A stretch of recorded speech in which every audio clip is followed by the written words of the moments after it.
નમસ્કાર, સમાચારો સાથે હું છું જયેશ। અમદાવાદમાં વ્યાજખોરોના ત્રાસથી વધુ એક યુવાને આપઘાત કરી લીધો હોવાની વિગતો મળી રહી છે। ઓઢવની વિદ્યાનગર સોસાયટીમાં આ યુવક રહેતો હતો। ગજેન્દ્રસિંહ નામના વેપારીએ આપઘાત કર્યો હોવાની વિગતો મળી છે। હથિયાર વડે પોતાની ઓફિસમાં તેણે જીવન ટૂંકાવી લીધું। યુવક પાસેથી સુસાઇડ નોટ પણ મળી આવી છે। પોલીસે 3 વ્યાજખોરો સામે ગુનો નોંધી આ મામલે વધુ તપાસ હાથ ધરી છે। પોલીસે 2 આરોપીઓની આ મામલે ધરપકડ પણ કરી લીધી છે।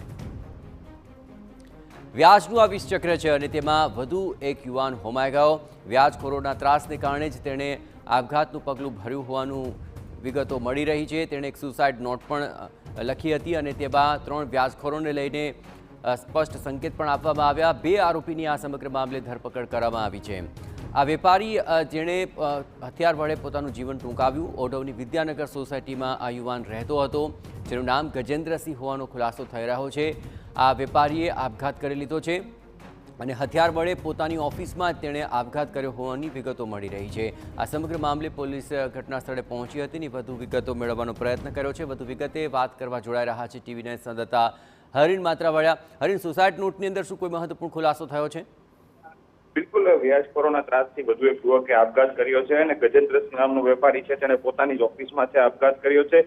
10% અને 7% વ્યાજે જે રૂપિયા લીધા હતા તેની ઉઘરાણી કરતા હતા અને 2001 થી જે વ્યાજ ચૂકવતા હતા અને અત્યાર સુધી વ્યાજની ઉઘરાણી કરતા હતા। 2001માં જે 10,000 રૂપિયા ઉછીના લીધા હતા અને તેમાં 80,000 રૂપિયા ચૂકવી આપ્યા હતા। આમ છતાં પણ વધુ 5 લાખ રૂપિયાની વ્યાજખોરો છે તે માંગણી કરી રહ્યા હતા અને તેને કારણે જે વેપારી ગજેન્દ્રસિંહ છે તેણે પોતાની જ ઓફિસમાં તીક્ષ્ણ હથિયાર વડે શરીરને ઈજા પહોંચાડીને આપઘાત કર્યો હતો। સમગ્ર મામલે ઓઢવ પોલીસમાં 3 વ્યાજખોરો વિરુદ્ધ ફરિયાદ નોંધાઈ છે, જેમાંથી 2 વ્યાજખોરની પોલીસે ધરપકડ કરી છે, જ્યારે વધુ એક વ્યાજખોર છે તે હોસ્પિટલમાં સારવાર લઈ રહ્યો છે અને તેના કારણે જે છે તેની ધરપકડ હજી બાકી છે।